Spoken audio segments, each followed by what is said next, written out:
नमस्कार मित्रांनो, आज आपण अत्यंत महत्त्वाच्या काळाबद्दल जाणून घेणार आहोत. पितृपक्ष.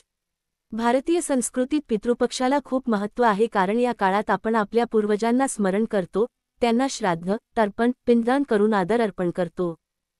पितृपक्ष म्हणजे काय? पितृपक्ष म्हणजे आपल्या पूर्वजांचा स्मरणाचा काळ. या काळात असे मानले जाते की आपले पूर्वज पितृलोकातून पृथ्वीवर येतात आणि आपल्या श्राद्ध, तर्पण आणि दानधर्माने संतुष्ट होतात. हा काळ साधारणपणे 15 दिवसांचा असतो आणि प्रत्येक दिवशी वेगवेगळ्या तिथीला श्राद्ध केले जाते. पितृपक्षात काय करावे? 1. श्राद्ध व तर्पण करणे. ज्यांना शक्य आहे त्यांनी घरात किंवा गंगाजळी, नदीकाठी श्राद्ध विधी करावा. तांदूळ, तीळ, कुशा, पाणी यांचा वापर करून तर्पण केले जाते. 2. दानधर्म करणे. पितरांना संतुष्ट करण्याचा सर्वोत्तम मार्ग म्हणजे दान. गरजूंना अन्नदान, वस्त्रदान, पाणीदान किंवा दक्षिणा द्यावी. 3. सत्संग व मंत्रजप. पितृपक्षाच्या काळात ओम नमः शिवाय किंवा ओम पितृभ्यः नमः अशा मंत्रांचा जप करावा. गीतेचे पठण, विष्णू सहस्रनामाचा जप करणेही उत्तम मानले जाते. 4. पितरांचे आशीर्वाद मागणे. श्राद्धानंतर नम्रतेने पितरांचे आशीर्वाद घ्यावेत, कारण त्यांच्याकडून मिळालेला आशीर्वाद आपल्या जीवनातील अडचणी दूर करतो. पितृपक्षात काय करू नये? 1. नवीन घर, वाहन किंवा प्रॉपर्टी खरेदी टाळावी. 2. लग्न, नामकरण किंवा कोणतेही शुभकार्य करू नये. 3. मांसाहार, मद्यपान, कांदा, लसूण यांचा वापर टाळावा. 4. झगडे, वाद, अपशब्द यापासून दूर राहावे. 5. अनावश्यक खर्च किंवा दिखावा टाळावा. पितृपक्षाचे फायदे. पितरांचे आशीर्वाद लाभतात. कुटुंबातील अडथळे कमी होतात. पितृदोष कमी होण्यास मदत होते. घरात सुख, शांती आणि समृद्धी वाढते. पितृपक्ष हा फक्त विधी करण्याचा काळ नाही, तर आपल्या पूर्वजांच्या आठवणींना उजाळा देण्याचा, त्यांच्या कार्याचा सन्मान करण्याचा आणि त्यांच्या आशीर्वादाने जीवन समृद्ध करण्याचा काळ आहे. म्हणून या काळात शक्य तितके श्राद्ध, तर्पण, दान आणि सद्गुण आचरण करा. पितृपक्षात द्यायची दानं. पितरांना संतुष्ट करण्यासाठी काही विशिष्ट दानं दिल्यास अधिक पुण्य लाभते असे शास्त्र सांगते. अन्नदान, भुकेल्यांना जेवण देणे हे सर्वश्रेष्ठ मानले जाते. वस्त्रदान, विशेषतः ब्राह्मणांना किंवा गरजू व्यक्तींना वस्त्र द्यावे. पाणीदान, उष्ण काळात प्यायच्या पाण्याची सोय करणे मोठे पुण्यकारक आहे. गोदान, गायींना खाद्यदान, गायींना चारा, पाणी व गुरंढोरांना खाऊ घालणे पितरांना प्रिय आहे. पितृदोष कमी करण्यासाठी काय करावे? ज्यांच्या पत्रिकेत पितृदोष असतो, त्यांच्यासाठी पितृपक्ष हा काळ विशेष महत्त्वाचा असतो. श्राद्ध व तर्पण केल्यास पितृदोष शांती होते. गंगाजळ, कुशा, तीळ व पाण्याने तर्पण करावे. शक्य असल्यास गंगा नदीकाठी किंवा तीर्थक्षेत्री श्राद्ध करावे. घरी पितृसूक्त, गरुड पुराण व विष्णू सहस्रनाम यांचे पठण करावे. पितृपक्षातील कथा व श्रद्धा. शास्त्रात सांगितले आहे की महाभारतातील कर्ण जेव्हा देवलोकात गेला तेव्हा त्याला अन्नाऐवजी सोनं चांदी मिळालं. त्याने विचारले, मला अन्न का मिळत नाही? तेव्हा त्याला सांगितले गेले की आयुष्यात त्याने दान केले पण आपल्या पितरांना अन्नदान कधीच केले नाही. मग त्याने देवांना विनंती केली आणि त्याला 15 काळ पृथ्वीवर पाठवले गेले.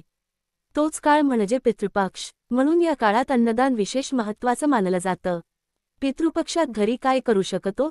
जर विधी शक्य नसेल तर घरी साधं तर्पण करून पितरांना स्मरण करा. पांढऱ्या फुलांचा वापर करून फोटो किंवा स्मृतिस्थळाजवळ दिवा लावा. गरजू लोकांना जेवण किंवा फळ द्या. साधा ओम पितृभ्यः नमः जप करून पितरांची आठवण काढा. कुटुंबात एकत्र जेवण करून पितरांच्या आठवणी शेअर करा. ज्येष्ठ नागरिकांचा सन्मान. पितृपक्ष फक्त दिवंगत पूर्वजांपुरता मर्यादित नाही. आपल्या घरातील जिवंत पितर म्हणजे आईवडील, आजी, आजोबा यांचा सन्मान करणे हाही या काळाचा एक महत्त्वाचा भाग आहे. त्यांची सेवा, त्यांना प्रेमाने वेळ देणे हे देखील पितरांना संतुष्ट करण्यासारखेच आहे. पितृपक्ष म्हणजे केवळ विधी नाही, तर तो आपल्या संस्कृतीचा, परंपरेचा आणि कृतज्ञतेचा एक जिवंत दुवा आहे. आपले जीवन हे आपल्या पितरांच्या आशीर्वादामुळेच आहे, हे लक्षात ठेवून त्यांच्या स्मृतींना नमन करणे हेच खरे श्राद्ध आहे. पितृपक्ष व विज्ञान. काही जण विचारतात, हे सगळं फक्त श्रद्धा आहे का? वास्तविक पितृपक्षाचा संबंध आपल्या मनाशी आणि पर्यावरणाशीही आहे. या काळात सूर्य दक्षिणायनात असतो आणि आपल्या शरीरावर व मनावर त्याचा परिणाम होतो. पितरांचे स्मरण, दानधर्म, श्राद्ध यामुळे मन शांत राहते आणि सकारात्मक ऊर्जा वाढते. दान व अन्नदानाने गरजू लोकांचे भले होते, म्हणजेच सामाजिकदृष्ट्या देखील हे उपयुक्त आहे. पितृपक्षात करायचे खास उपाय. 1. काळा तीळ आणि पाणी नदीत किंवा झाडाला अर्पण करा. 2. घराबाहेर गाई कुत्र्यांना अन्न द्या. 3. पक्ष्यांना धान्य द्या. यालाही पितरांना संतुष्ट करण्यासारखेच मानले जाते. 4. जर एखाद्या दिवशी विधी शक्य नसेल तर साधा दिवा लावून पितरांना ओम पितृभ्यः स्वधा नमः असा मंत्र म्हणा. पितृपक्षातील निषिद्ध गोष्टी थोडं खोलवर. केस कापणे, दाढी करणे टाळावे कारण हा काळ शोकाचा व स्मरणाचा मानला जातो. नवीन वस्तू खरेदी करणे टाळावे, विशेषतः सोनं, चांदी, घर, वाहने. उत्सव मेळावे, पार्ट्या टाळा कारण हा काळ मौजमजेसाठी नाही. निंदा व अपशब्द टाळा कारण वाईट बोलणं म्हणजे पितरांचा अपमान मानला जातो. पितृपक्ष व वास्तू. वास्तुशास्त्रानुसार पितृपक्षात घरात एक दिवा पितरांच्या स्मृतीसाठी नेहमी लावावा. दक्षिण दिशेला पितरांचे स्थान मानले जाते, म्हणून दिवा दक्षिणेकडे ठेवावा. घरात साफसफाई करून पितरांसाठी शुद्ध वातावरण तयार करणे हे देखील आवश्यक आहे. आधुनिक काळातील पितृपक्ष. आज अनेकांना पारंपरिक विधी करणे शक्य नसते, कामाच्या व्यस्ततेमुळे किंवा परिस्थितीमुळे. पण पितरांचे स्मरण ही फक्त विधींच्या मागे मर्यादित गोष्ट नाही. आपल्या आईवडिलांचे फोटो पाहून त्यांना आठवून मनोमन धन्यवाद देणे हे सुद्धा तितकेच महत्त्वाचे आहे. अनाथाश्रमात अन्नदान करणे, वृद्धाश्रमात फळं देणे, रक्तदान करणे ही आधुनिक श्राद्धाचीच रूपं आहेत.